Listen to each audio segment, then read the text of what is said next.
Hey everyone, welcome back to another video. So in this episode, there's no cinematic intro montage, no anything like that.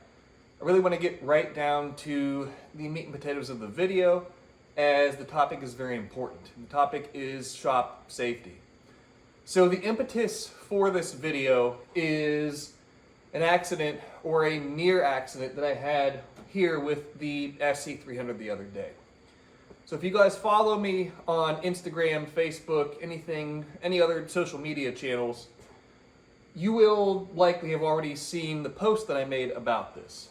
What essentially happened is the SC nearly fell off of the two-post lift that it's sitting on right now. Now, the cause for this effect was all preventable, and we'll go over that later in the video. But I wanted to do a kind of step-by-step, play-by-play of what happened, what I did to save the car and myself and the lift and everything else, and what can be done to prevent this from happening, at least in the instance that I had, as the last thing that I want for anybody is for them to get severely hurt or killed or lose their prized possessions or anything along those lines. So hopefully we can all learn from my mistakes and what happened here, apply them to the things that we all do in the shop moving forward, and all be safer and more productive and be able to go home at the end of the day as normal, as opposed to going to the hospital or, worst case, going away in a body bag. So let's set the stage as far as what was happening, what I was doing. I have the front end of the SC's engine apart, as I'm in the process right now of installing a new harmonic balancer onto it and converting the accessory drag pulleys over to a set of aftermarket pulleys. Fairly straightforward work, nothing too crazy, nothing too exciting, and I was doing it all off camera, trying to fit the balancer, do a little bit of honing and things like that. Just some background work that wouldn't necessarily be part of a normal video. So that being said, none of this situation was on video, but I digress. So I'm working on the front end of the car, and I have had the car up and down and on and off of the lift in terms of its weight being on the lift multiple times over the duration of time that it's been in here for this round of modifications and repairs and things along those lines. So as I'm working on the front of the engine, the car's shaking a little bit on the lift as I'm kind of fighting the balancer around, but not to any extreme degree. It was shaking less than the car would shake if you did a shake test on it, like you should always do when you first get a car on the lift and first get it up in the air. So as I'm working along there, everything's going well, everything's fine, and I put the balancer on the snout of the crank just ever so slightly, and as I was moving it to remove the balancer to hone it additionally, I heard a pop and the car began to tip on the lift. As the car began to tilt, I very quickly reached up and I grabbed the sway bar in the passenger front corner, since the driver's rear corner is the direction the car was trying to tip. I was able to steady the car to hold it in place, but that's really where this whole scenario and this whole nightmare just began. As with the car up this high in the air, I couldn't just let it drop, or I wasn't willing to, at least at that point in time. But I had to figure out a way to steady it and then to release the two lock cables, to release the locks on the lift so I could then lower it down to the ground. And there aren't very many times in life when you'll feel like, oh, maybe 6 or 7 feet from where I'm standing right now and where I was during this whole scenario, that 6 or 7 feet may as well be on the other side of the world. I was holding the car down with all of my might, and I was able to kind of shimmy around, grab this passenger front wheel, and reach over and undo this passenger side lock release. But the driver's side was proving to be much more difficult, as each time I would let up a little bit on this side to try to make my way over to that driver's side lock release, the car would want to tip, and there wasn't really much that I could do about that. And this is where the realization really set in that I was on my own here. My mother's still recovering from her knee surgery, so her making her way over to the shop to help wasn't a realistic option. And even if it were, if her knee was, if she wasn't recovering from the surgery, well, my phone was sitting up in the office. So I couldn't go and make a phone call. I couldn't do anything like that. It was purely me versus the car at this point in time. And on a ticking time watch at that point in time as well. As my grip, I'm a human being the same as anybody else, my grip can only hold on for so long. And I was holding this car so extremely tightly. So I started surveying around for what are my options here? What can I do? How can I solve this problem? It was one of the most focused problem-solving evolutions that I've ever gone through in my life. And as I said in the previous clip, each time I would move, the car would move, and I really, really did not like that. But after looking around and kind of making a game time decision as to how I was going to solve this, I looked over to my air hose over here. I have this air hose reel, if you guys can see it from the way that everything is framed, but the bottom line is, this is an air hose, but it can also be a lasso. So as I held onto the bottom of the car with one hand, I was able to reach over, and with a combination of my hand and my teeth, I was able to get this air hose into one of my hands. And what I did is I lassoed it around this lower control arm twice. Because if I pulled it once, all it's going to do is, as I apply more pressure down onto it, it's just going to pull more of the air hose out. As opposed to if I loop it around here twice, it creates almost a knot. And actually, in looking at this now, I should have looped it around even more.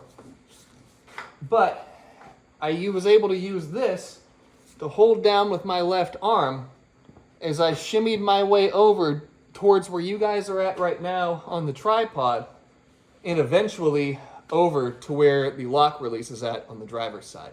Now, I had this hose something like this, but you can see, again, hopefully it's in frame, kind of the angle the hose is going at.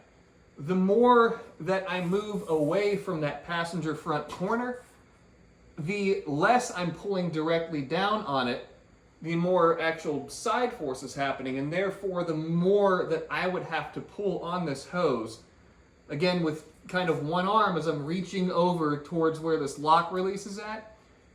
Not a great scenario. And the farther over that I moved, the more that passenger, or the driver rear corner rather, started to dip down, and the less stable the car was.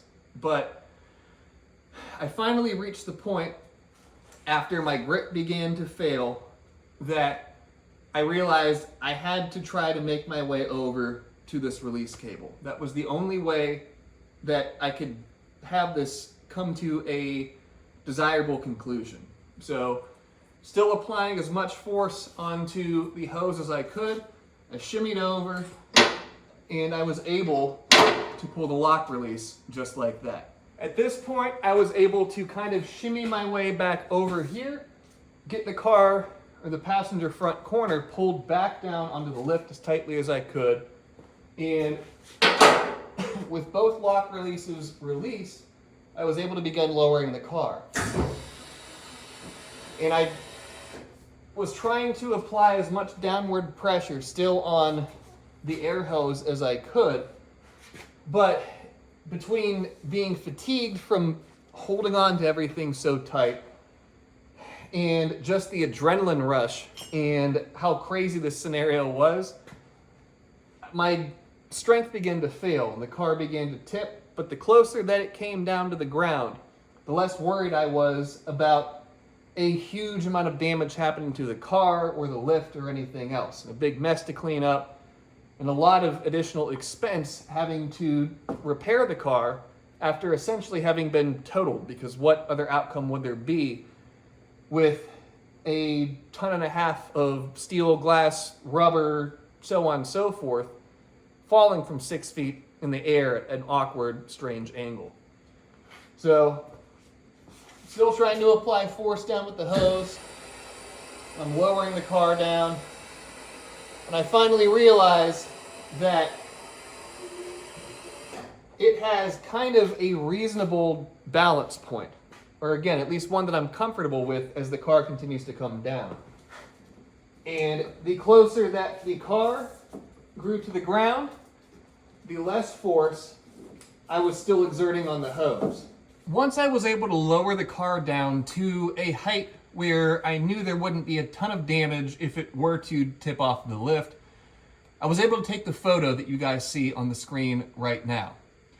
And the angle and everything else that the car is at in this photo is how it wanted to be as it was completely up in the air. I got really, really lucky where the car kind of reached a point of stasis. It reached a balance point and a point where it wasn't actively trying to fall off the lift at that point in time. But with the car being raised 6 feet in the air, I wasn't willing to experiment with how far it wanted to tip, what type of angle was acceptable, and everything else in terms of it reaching an event horizon of falling off of the lift. I wasn't able to figure that out when it was the whole way up in the air. When it got closer to the ground, realized that it would have sat there probably, but not a gamble that I wanted to take. So I got the car the whole way down onto the ground, and then I went and sat in the office for a little bit. And I had gripped the car so hard that my hands would not work for probably a solid 5 minutes after all the excitement had died down. My hands were cooked, my forearms were cooked, had probably one of the best forearm pumps that I've had in I don't know how long, but crisis had been avoided, disaster had been averted, and I managed to get through it with no damage to myself, most importantly, but the car or the lift or anything else. It was the absolute best outcome of a really, really bad scenario that I could have possibly hoped for. So, let's address kind of the elephant in the room. Why did this happen in the first place, and what can be done to prevent it? So the cause, it's actually a two-part cause for it. It's pretty simple and can certainly be very easily avoided. It all boils down to complacency and arrogance. And as much as I don't like to admit it, and as embarrassing as it is, those two things avoiding those two things could have avoided this whole situation from happening. So, the complacency portion, where does that come into play? Well, I've lifted cars up and down on the lifts around the shop here hundreds, if not thousands of times over the years. And in doing it so often with good results, you start to get to the point where you go, hey, I don't need to check this. I was able to get away with this for so long, and what you're able to get away with becomes the pattern at which you live by, and that isn't always necessarily a good thing. So what I had done is I had lowered the car down, taken its weight off of the lift arms.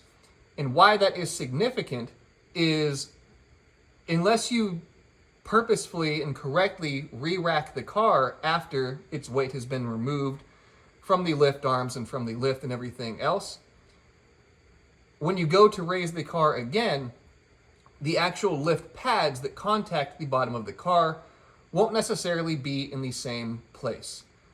Now, I had done that numerous times over the years and never had an issue with it. So that complacency caused me to overlook that portion of the process and put myself in a real bad spot.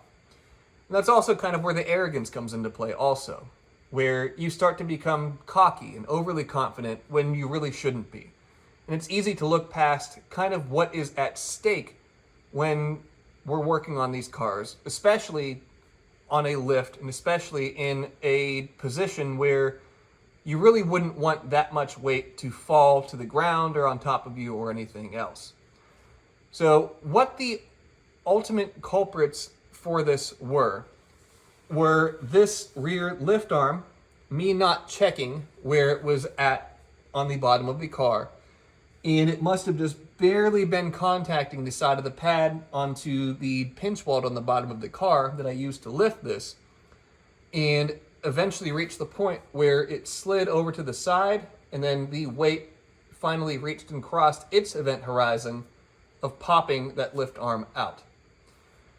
Now, that could have been easily solved and easily could have held everything in place with the actual lift arm locks, which you guys can see on the screen right here. It's more or less two rack gears that sit together, or almost like a rack and pinion type assembly. And those teeth interlock into each other and prevent the lift arm from moving in or out, from moving any direction when weight is taken off of the spring release that is attached to the lift arm. Now, they are excellent to have and a huge safety benefit, but only if they are adjusted and working properly, which, of course, I had never done. So when the weight of the car pushed down on that very corner of the jack pad and pushed it out, there was no arm lock. There was nothing to hold the car in place. So the lift arm managed to shoot out. There was nothing supporting this back corner of the car, and the way that the weight is distributed through the other three arms is not even. So all four of the lift arms are definitely necessary and definitely serve a purpose in holding this car up. When you subtract one of those arms out of the equation, all you do is create a fulcrum, and the car at that point in time is allowed to kind of move as it wants to based upon where its center of balance and center of gravity is. And you end up with at least 1.5 tons teetering over your head as you're desperately holding onto the bottom of it and trying to figure out a way out of this really bad situation. Now that the dust has had some time to settle, and I've had some time to think about and analyze this whole situation, let's go ahead and talk about kind of the morals of the story and what can be done to avoid having this happen to you or somebody that you know and love and everything else. So the biggest thing is just to avoid complacency. Just because you have done something one way for an extended period of time, A, doesn't mean that it's necessarily the best way, and B, most importantly, doesn't mean that it's necessarily the safest way. So I could have avoided this whole thing if I had both set the arm locks, and even more so than that, when the weight of the car came off of the lift, if I just double checked where the actual lift pads were located on the bottom of the car, I could have seen that it was not in a good position, and avoided having to go through this whole experience. So I don't tell this story with the intent of thumping my chest and going, oh, look at me, look at how I can save the day. I don't intend this to be a hagiography or anything along those lines. Because if anything, at the end of the day, the situation in the scenario, this experience, is frankly quite embarrassing, as I should have known better. I should have done all these different things. And it's very easy to be reactive when something like this happens, as even me and hopefully you guys watching this video will be reactive and go, maybe I can take the extra couple of seconds and set the arms correctly, and maybe I should take the time to set the actual arm locks. And maybe I shouldn't do this. Maybe I shouldn't do that. Maybe I should do these things. But the point being is you can avoid all of that entirely with some proactiveness. Rather than having to watch me explain how I almost lost my car and potentially lost my life, if you take the time to actually set yourself up for success and safety and long-term enjoyment of this beautiful, wonderful hobby, then you won't have to worry about the car almost falling on you, and you won't have to make a video like this and tell a story that, yeah, it's a crazy experience, but it all could have been avoided with some simple front-end changes and not being lazy and not being complacent. So hopefully this serves as a lesson for some of you, or a refresher, or things to look out for. And you can avoid having to do the same thing that I did, and potentially having a much worse outcome. That's my intent with this video. I hope that you guys can take those lessons to heart, as I know that I surely am going to. It was one of the scariest, actually let me rephrase that. It was the scariest moment that I've had in nearly 20 years of wrenching on these old cars, and I don't want to have it happen again. I got really lucky. I made it out of it without getting smashed, without losing any of my prized possessions, doing any damage to the shop or anything like that. But with weight shifted just a little bit more and a variety of other variables applying themselves slightly differently, I may not be here making this video at this point in time. Or the video title, in the best case scenario, would be something extremely different, like, oh no, my first car got smashed, or something along those lines. But hopefully this is a wake-up call for some of you. I know it was for me, and I'll be changing the way that I do things moving forward so I don't have to go through this again in the future. So that about does it for the story of how the Lexus almost fell off of the lift. Thankfully, that did not happen. The car is still all in one piece. Like I said, no damage to anything, and no damage to me. So the car and I live on for another day of more modifications, more tinkering, more everything like that.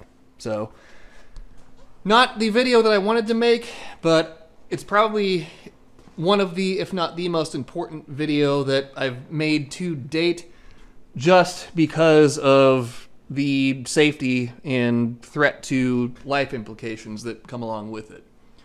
It's easy to overlook how dangerous this work can be, but take it from me and the good refresher that I had, you don't want it to happen to you, so do your due diligence, keep yourself safe so you can continue going home at the end of each day. But with all of that being said, that'll be about the end of this one. So thank you guys, as always, for coming along on all of these different journeys and all of these different adventures with me.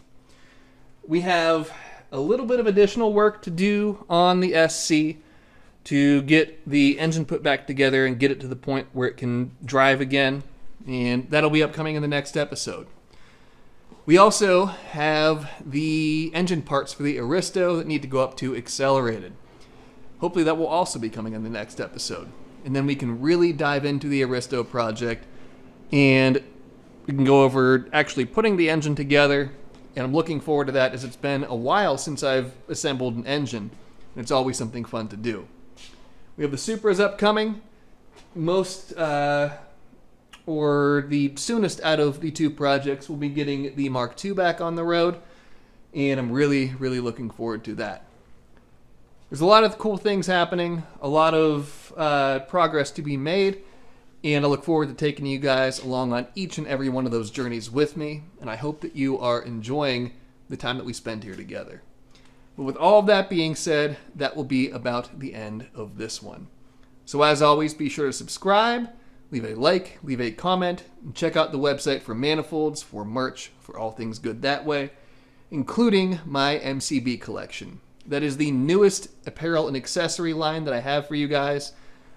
And you can view the entire collection by clicking the MCB collection link in the description below.